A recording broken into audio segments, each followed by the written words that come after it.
Good morning. Today we're going to talk about horseradish. No, not the stuff that you buy ground up all ready to go.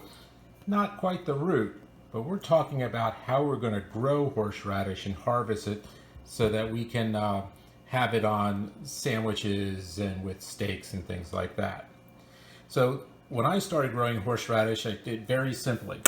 I put this aside and I went to the store and I was able to buy a small root of horseradish. This is actually a root I harvested from my garden, but it started as a chunk. And I took this chunk and cut it in half. And I was able to bury both these plants. In a few weeks, what I started getting was pieces like this. It forms a taproot and sends it down and allows you to grow it. In a second, I'll show you a few other things you can do with the horseradish. But once again, all I did was cut this in half, put it in a few weeks it'll be like this. Now, horseradish likes a nice loose soil. Think of growing carrots. It's going to send a long root down and feed the roots so that you want to get a bigger root as possible. And then later on, you can harvest it like this, cut the top off, put this in a little bit of water, and it will start growing up again. You can do that with a lot of vegetables.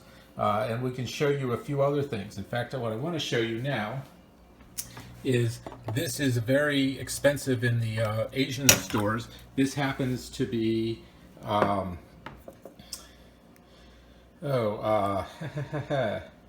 what's it called? This is an Asian thing, and all I did was I cut it off, put it in, and it started growing, and now I'll be able to go out and plant it. Lemongrass, thank you. This is lemongrass. So let me go outside and show you a little bit more about my horseradish. And we're back. So this is horseradish. Now this horseradish I planted last fall, and over the winter it died down and then grew up. It was one of the first things that popped up in the spring here. And as I go over here, I'll reach down and you can see kind of the roots coming up there. Now if it's a pull on this root, you will see that it has grown quite a bit, and it will keep on growing and get bigger and bigger. I've seen ones that are 2 or 3 inches apart, but I kind of like it young like this. And what I will be able to do is replant this. I'm going to re-till the soil up and plant some in there. There's actually still a piece of the taproot all the way down there that will keep on growing as we put it in here.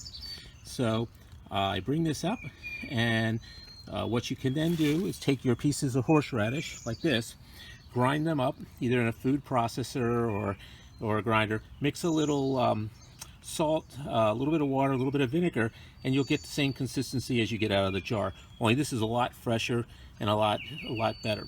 Some restaurants actually take this and slice it very thin and just serve it alongside.